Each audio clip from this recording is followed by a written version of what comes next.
Kinontra ng ilang ekonomista ang pangamba na baka maraming negosyo ang magsara kapag inaprubahan ang 150 pesos na dagdag sa minimum wage. Balitang hatid ni Jonathan Andal. Tanong ng mga kongresista sa mga employer, magkano ang kaya nilang umento para sa mga minimum wage earners? Gate ng mga negosyante, hindi pa napapanahon ang legislated wage hike dahil bumabawi pa rin sila mula sa epekto ng pandemya. Kung itataas ang sweldo ng kanilang manggagawa, hiling nila sa gobyerno, bigyan sila ng subsidiya. And we requested for maybe an intervention from government to subsidize an inflationary increase. Kapag itinaas daw ang minimum wage, baka raw magsara ang ilang negosyo at tumaas ang inflation.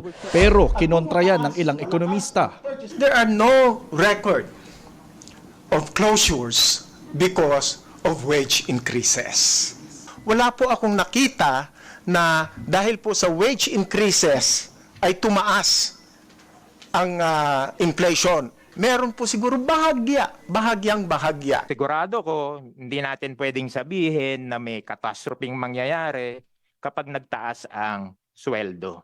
Git naman ng mga manggagawa, Hindi naman po kami hihingi ng labis sapagkat yung 150 na hinihingi po namin, kung idaragdag po ito sa 610 ay hindi pa rin po lalampas ng 1,000.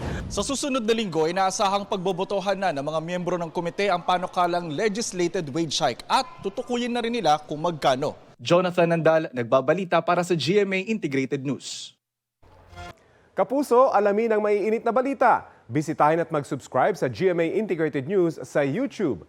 Sa mga kapuso abroad, samahan niyo kami sa GMA Pinoy TV at sa www.gmanews.tv.